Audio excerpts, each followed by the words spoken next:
pode rir, tá certo? Então, um homem cristão ouviu uma mensagem sobre o final dos tempos. Ele decidiu fazer tudo o que podia antes da economia falir.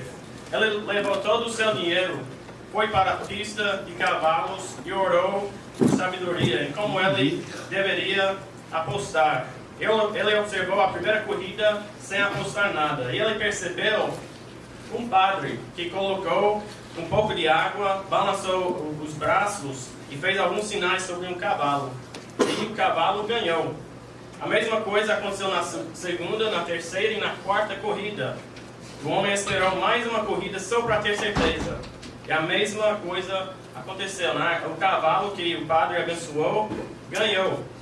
Então, na sexta corrida, ele esperou o padre fazer o ritual dele, correu para apostar todo o seu dinheiro naquele cavalo. E a corrida começou. O cavalo correu uns 50 metros e caiu morto.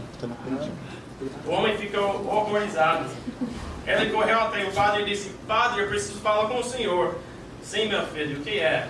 Padre, eu observei o senhor em todas as corridas e em cada corrida o cavalo que o senhor abençoou, ele ganhou. Então, eu fui e apostei tudo naquele cavalo que morreu. E ele perguntou: o que aconteceu? E o padre respondeu: você deve ser um protestante. Por que você diz isso? Perguntou o homem. Porque você não sabe a diferença entre uma bênção e um sinal de morte. É uma história engraçada. Mas eu pergunto: é uma pessoa que não conhece a Deus será capaz de olhar para a sua vida e dizer se você foi abençoado por Deus, ou aquela pessoa vai pensar que você está à beira da morte? Você é uma pessoa marcada por adoração sincera, cuja vida transborda de gratidão a Deus por suas bênçãos abundantes em sua vida. E Deus está buscando pessoas que o adoram em espírito e em verdade. Ele quer corações que transbordem de amor por Ele, e não pessoas só repetindo palavras ou cânticos, sem pensar. Então, quando estudamos sobre adoração nas Escrituras, podemos ver que há duas coisas importantes que normalmente se juntam para despertar adoração em espírito e em verdade. A primeira coisa é que uma compreensão de quem é Deus. E a segunda coisa é uma compreensão de quem eu sou. Eu não falei isso no início, mas eu vou parar de vez em quando para traduzir algumas coisas para o grupo aqui. So I'm going to be speaking from Psalm 103 and talking about sincere worship, and this is just saying it's important for us to understand who God is and who we are. Então, ao perceber quem Deus realmente é, você não pode deixar de se tornar consciente de quem você é em sua santa presença. E Davi, que escreveu o Salmo, ele sabia quem era Deus. Ele também sabia quem ele era em relação a Deus. E ele expressou isso com admiração, com reverência, com gratidão e amor a Deus em muitos salmos. E o Salmo 103 é um salmo de adoração pura. Ao contrário da maioria dos salmos de Davi, não há pedidos de ajuda ou pedidos de libertação. Davi apenas se concentra no Senhor e em suas grandes bênçãos e transborda em adoração. Então a ideia principal que eu gostaria de desenvolver hoje é que a grande bondade de Deus e a nossa grande necessidade dele devem nos levar a responder com adoração sincera. Você pode abrir sua Bíblia em Salmo 103, por favor. I'm going to be talking about that God's great goodness and kindness and our great need for Him lead us to worship Him sincerely. And we're going to be reading from Psalm 103 now. Então vamos ler novamente Salmo 103. Eu vou colocar aqui, mas pode também seguir na sua própria Bíblia. Salmo 103. Bendiga o Senhor, a minha alma. Bendiga o Senhor, todo o meu ser. Bendiga o Senhor, a minha alma. Não esqueça nenhuma de suas bênçãos. É Ele que perdoa todos os seus pecados e cura todas as suas doenças, que resgata a sua vida da sepultura e o coroa de bondade e compaixão, que enche de bens a sua existência, de modo que a sua juventude se renova como a águia. O Senhor faz justiça e defende a causa dos oprimidos. Ele manifestou os seus caminhos a Moisés, os seus feitos aos israelitas.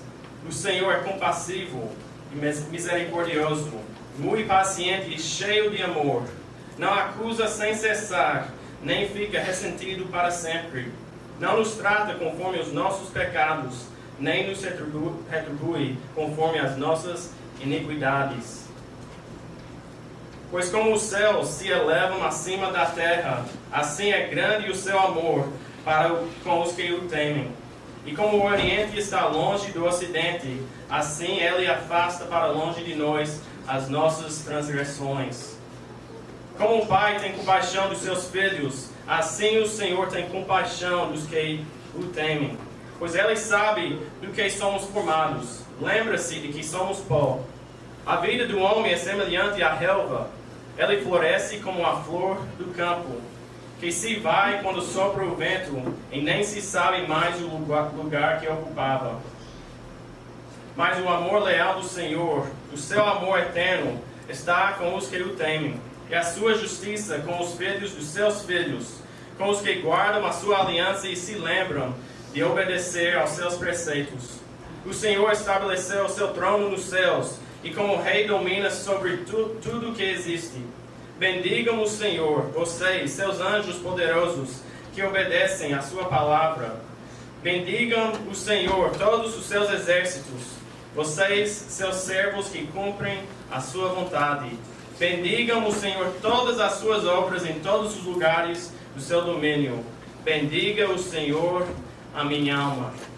É um salmo muito lindo.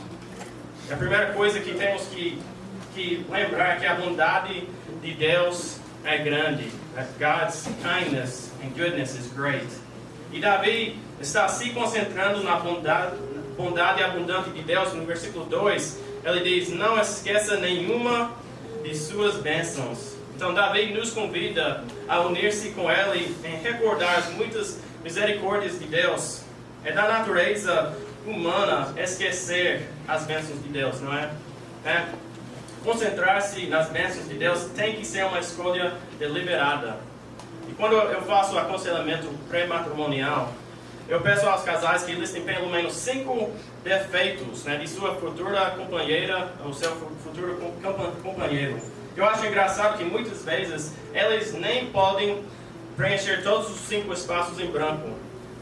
E as pequenas falhas que eles listam são geralmente descartadas, tudo que eles podem pensar ele é tão maravilhoso, ele é tão gentil e atencioso, ou ela é tão linda, ela tem uma disposição perfeita. Mas depois de alguns anos morando juntos, eles vêm ao meu escritório dizendo: ele não se importa com ninguém além de si mesmo. Ela é tão chata, ela só reclama. Eu pergunto o que mudou. Eu acho que muitas coisas mudaram, Não é tão simples assim, mas eu diria que muitas vezes o foco mudou, O foco deles mudou. E é fácil cair na mesma armadilha espiritualmente. No jardim do Éden, Deus abençoou Adão e Eva com tantas coisas boas, Era um ambiente perfeito e bonito, mas havia um porém. Vocês lembram? Deus disse: não coma da árvore do conhecimento do bem e do mal. E o que Satanás fez com que Eva se concentrasse na coisa negativa, E ele usou isso para lançar dúvidas sobre a bondade de Deus. Ele estava dizendo: Deus está tentando esconder algo bom de você, Se ele realmente te amasse, ele deixaria você comer daquela árvore, Vá em frente. E Satanás encontrou uma estratégia que funcionou e ele está usando desde então. Ele usa as provações que nos chegam, às vezes por causa do nosso pecado, muitas vezes por causa do pecado deste mundo caído, para levar-nos a duvidar da bondade de Deus. E ele promove a ideia de que os mandamentos de Deus são duros, e que Deus está disposto a nos privar de prazer, mas temos que resistir à mentira de Satanás e nos concentrar na grande bondade de Deus para conosco. E Davi mostra isso. Ele diz no versículo 1, bendiga o Senhor. Então vamos notar alguns atributos de Deus que que Davi enfatiza neste salmo. Eu só vou mencionar e fazer alguns comentários. I'm going to talk about a few of the attributes of God that the psalm talks about. Então, o primeiro atributo é que Deus é gracioso, né? O salmo está cheio de falando sobre isso. Davi enfatiza a graça de Deus. Ele menciona Moisés e os filhos de Israel e como Deus tirou eles do Egito, né? Foi um ato de graça. Deus também é amoroso, né? No versículo 11 diz que assim é grande o seu amor para com os que o temem. Versículo 8 diz que Deus é cheio de amor. Versículo 17 diz que seu amor é leal e eterno. Então, Deus é amoroso. So God is gracious and God is loving. Terceira coisa é que Deus é compassivo. Davi usa a analogia de um pai, da compaixão de um pai por seus filhos. Deus compreende como nós somos feitos. Ele nos criou. Nós somos pó. Nós viemos do pó. Então, Ele se relaciona conosco com gentileza. E não de acordo com os nossos pecados, como o versículo 10 diz. Você não fica feliz por isso? E não é de acordo com os nossos pecados. Então, Deus é compassivo. God is compassionate. Também Deus é perdoador. Versículo 12 diz: e como o Oriente está longe do Ocidente, assim Ele afasta para longe de nós as nossas transgressões. E você pode conhecer a libertação de toda a sua culpa e o perdão completo de todos os seus pecados através do Senhor Jesus Cristo. O sistema sacrificial no dia de Davi apontava para o sacrifício completo e final dos pecados que Jesus assegurou na cruz. E a única maneira pela qual um Deus santo pode aceitar pessoas pecadoras é através de sua santa lei, ou da satisfação de sua santa lei. E Jesus pagou a penalidade que nós merecemos para que a justiça de Deus fosse satisfeita e sua misericórdia pudesse fluir livremente para todos os que fossem para a cruz. Então, Deus afasta para longe os nossos pecados. Então, Ele é perdoador.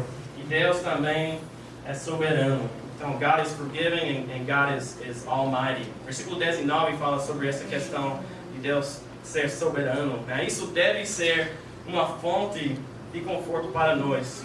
Porque garante que nada ou ninguém pode frustrar os planos de Deus para abençoar seu povo. O que Ele prometeu, Deus fará acontecer.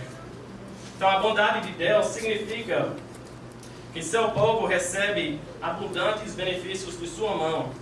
E nós vamos ver agora em versículo 3, que eu acabei de mencionar o perdão de Deus. Mas Davi continua mencionando a cura de nossas doenças. No contexto, isso pode apontar para todos os aspectos da cura. Pode ser espiritual, emocional e física.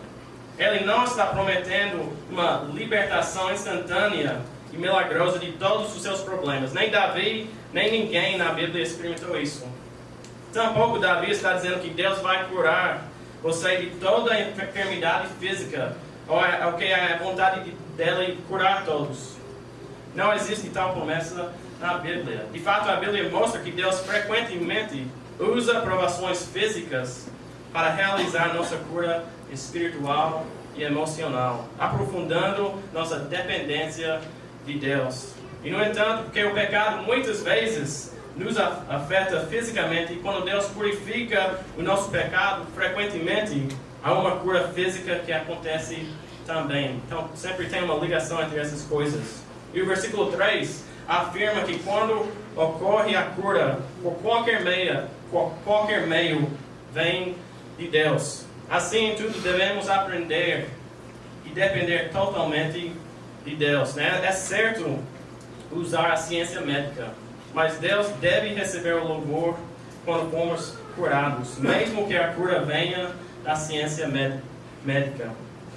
Então, a segunda coisa que eu quero mencionar também é a libertação da morte. I'm talking about being cured and now the freedom from death. Versículo 4 diz: quem resgata a sua vida da sepultura. Porque nós pecamos, estamos sujeitos à morte, né? Sabemos que o salário do pecado é a morte. Então, resgatar significa pagar o preço da liberação. Então, Deus pagou o resgate pelo nosso pecado através da morte de Jesus Cristo, para que nós pudéssemos ser libertos do poder e da penalidade do pecado. Então, o aguilhão da morte é levado pelo fato de que no momento em que nós confiamos em Jesus, né, como nosso portador do pecado, e quando entregamos a nossa vida a Ele no batismo, que Deus lhe dá a vida eterna. Isso é uma bênção. Outra coisa, nós temos uma boa vida agora. Versículo 5. We have a good life now. Verse 5 talks about this. It says, diz, quem enche de bens a sua existência, de modo que a sua juventude se renova como a águia. Me lembra o versículo em Isaías 40, né, onde diz que, né, a gente pensa sobre as águias como uma imagem de força, subindo sem esforço no céu, mesmo em sua velhice. Mesmo assim, aqueles que esperam no Senhor subirão com asas, como águias, renovados com força no Senhor. E Paulo, em 2 Coríntios 4:16, também fala sobre essa questão de renovação interior. Mesmo quando o nosso corpo exterior se enfraquece, ele diz, por isso não desanimamos, embora exteriormente estejamos a desgastar-nos, interiormente estamos sendo renovados dia após dia. Então todas essas bênçãos são nossas sem nenhum custo para nós, né? Embora com grande custo para Deus. Nós merecemos a sua ira, mas Ele nos deu o seu amor. Então é importante parar, para meditar nessas coisas e sobre a imensidão da bondade de Deus vista em suas muitas bênçãos. Essa é uma razão pela qual a ceia do Senhor é tão importante. É um momento para contemplar o que Deus fez por você na cruz. E como Davi devemos muitas vezes exclamar, bendiga o Senhor, ó minha alma, e não esqueça de nenhum dos seus benefícios. Então Davi está dizendo que nós precisamos nos focar em quem Deus é e como Ele tem nos abençoado, se quisermos ser pessoas que o adoram de coração. Então, concentrar-se na bondade de Deus fará com que seu coração se encha de gratidão e louvor. Mas você não pode se concentrar em Deus sem perceber algo sobre como você é, né? Quem você é. Então, a segunda coisa que eu quero mencionar ou focar é essa questão de que a minha necessidade é grande. So we're going to look at now our great need for God. E o foco aqui, está em Deus e não no homem. Mas há um tema secundário de que somos desesperadamente necessitados. Se não reconhecermos nossa verdadeira condição, não clamaremos a Deus por misericórdia. Assim, não receberemos muitas bênçãos que Ele está oferecendo. E temos que entender que, primeiramente, que nós somos pecadores, né? A primeira coisa. Quando eu estudo com alguém, você tem que chegar nesse ponto em que você é um pecador. Senão, você não vai para lugar nenhum. E não podemos vir a Deus até admitirmos nosso pecado a Ele. Então, apesar dele remover nosso pecado e culpa e nos imputar a justiça de Cristo, ainda somos pecadores salvos pela graça, né? Necessitados diariamente dessa graça para vencer o pecado que ainda nos habita. Eu sempre falo que só tem dois tipos de pessoas nesse mundo, né? Pecadores salvos e pecadores perdidos. E eu quero ser um pecador salvo, mas temos que lembrar que ainda continuamos sendo pecador. So the first thing is that we have to understand that we're sinners. A segunda coisa, que estamos doentes. O que eu quero dizer com isso é que estamos sujeitos a doenças. Somos vulneráveis e frágeis, apesar dos avanços da medicina moderna. A semana antes de vir para cá, eu fui na segunda-feira para visitar uma senhora com 95 anos de idade, que ela caiu e quebrou a coluna. Ela passou a noite caído no chão, né, antes da filha dela achar ela no outro dia, caído. Na terça, eu fui visitar um homem de 60 anos que se aposentou em janeiro e ficou sabendo em março que estava com um tumor no estômago. Os médicos não sabem se o tratamento para remover o tumor vai dar certo. Na quarta, eu fui no hospital para ver uma outra senhora que entrou no hospital para colocar um marca-passo cardíaco. Durante a noite, ela quase morreu por causa de algumas complicações. Naquele mesmo dia, eu fiquei sabendo que meu sobrinho de 13 anos foi internado com dores fortes no estômago. Na quinta, eu recebi notícias de um diácono de 60 anos da nossa igreja. Ele tem um tumor no cérebro, que deixa ele confuso e sem memória. E a esposa dele teve que decidir se faz uma cirurgia arriscada para remover o tumor, que pode estender a vida dele por talvez um ano, ou fazer nada e ter pouco tempo com ele. Mas tudo isso numa semana, me fez lembrar que a nossa fragilidade física deve nos mostrar que nós somos carentes. Nós somos sujeitos a doenças.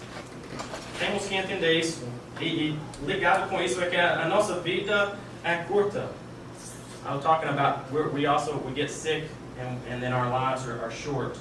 E Davi, em versículos 15 e 16, ele compara o homem à relva, às flores do campo. Aqui hoje, partiu amanhã. Ninguém tem garantia de uma vida longa. E mesmo uma vida longa é curta em comparação com a eternidade.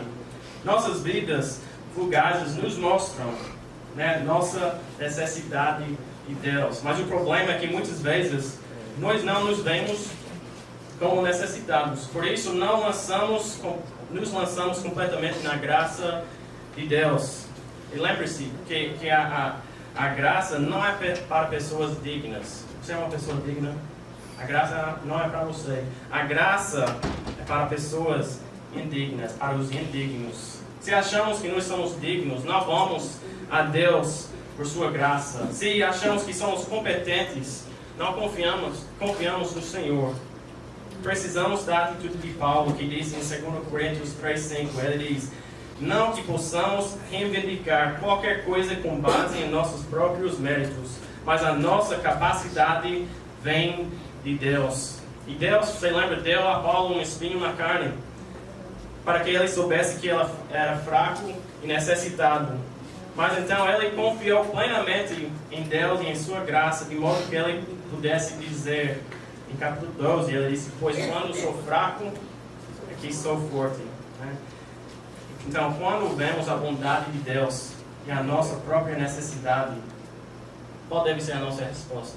Nossa resposta deve ser adoração sincera. When we realize all these things, how weak we are, our response should be sincere worship. Então, depois de afirmar a absoluta soberania de Deus, no versículo 19, Davi, ele chama os anjos para abençoar o Senhor, no versículo 20. Em seguida, ele chama todos os exércitos e servos para louvar a Deus, no versículo 21. E note que todos eles fazem a vontade de Deus e obedecem a Ele. Então, ele estende o chamado para todas as obras de Deus, no versículo 22. E ele fecha o salmo, onde ele começou dizendo: bendiga o Senhor, ó minha alma. Eu quero mencionar rapidamente 3 elementos de adoração nesse salmo. A primeira coisa é que adoração é uma resposta de louvor. Praise is a response. Our worship is a response of praise. Como Davi, o nosso coração pode ficar frio e talvez tenhamos que nos levantar para louvar a Deus. E ele está deliberadamente lembrando das bênçãos de Deus. E no versículo 2, a gente pode dizer que o oposto do louvor é o esquecimento. Isso acontece às vezes em nossas vidas, então temos que parar para não esquecer. Então eu peço que para você parar e contar suas bênçãos, as bênçãos de Deus na sua vida, e lembre-se da bondade de Deus por você. A segunda coisa é que adoração é uma resposta de medo. Worship is also a response of fear or reverence. Temer a Deus significa viver com a consciência de que tudo o que você pensa, tudo o que você diz, tudo o que você faz será julgado por Deus e que um dia você dará contas a Ele. Então, vamos notar versículos 11, 13 e 17, que mostram a importância do temor a Deus para a adoração sincera. Então, deixa eu voltar aqui para ler esses versículos. Versículo 11, no final do versículo diz: assim é grande o seu amor para com os que o temem. Versículo 13, no final desse versículo: assim o Senhor tem compaixão dos que o temem. E versículo 17: o seu amor eterno está com os que o temem. Então nós vemos a importância do medo, ou podemos usar a palavra reverência também na adoração. E a terceira coisa é que a adoração é uma resposta de obediência. Worship is a response of obedience as well. Deus não fica impressionado com nossa adoração se não formos obedientes à sua palavra, né? Se você canta louvores a Deus no domingo, mas está vivendo em desobediência durante toda a semana, você é como o rei Saul, né? Onde Deus rejeitou ele e ele disse para Saul, em 1 Samuel 15, 22: acaso tem o Senhor tanto prazer em holocaustos e em sacrifícios, quanto em que se obedeça à sua palavra? A obediência é melhor do que o sacrifício, a submissão é melhor do que a gordura de carneiros. Então, nós vemos a importância de obediência. Então, eu diria que a adoração é uma resposta inteligente a Deus, uma resposta de louvor, uma resposta de reverência e uma resposta de obediência que decorre de uma compreensão de quem é Deus e quem nós somos. A grande bondade de Deus e nossa grande necessidade devem nos levar a responder a Ele em adoração sincera. Então, deixe-me terminar com uma pequena ilustração. E nós vamos cantar o cântico com Paulo e Márcio e Davi. Alguns anos atrás, antes dos computadores, uma empresa cuidava de assinaturas de revistas para várias publicações, né? Eles tinham uma máquina que enviava os avisos para as pessoas cujas assinaturas haviam expirado. Mas um dia, essa máquina quebrou. E um homem recebeu 9.734 avisos de que sua assinatura havia expirado, né?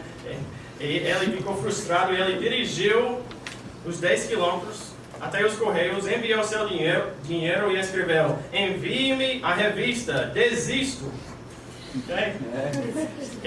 O homem cansou, né? Mas Deus tem inundado sua vida com mais de 9.734 avisos de seu amor, né? Ele quer que você responda desistindo de seus caminhos egoístas e teimosos, cedendo a sua grande bondade para você com Cristo Jesus.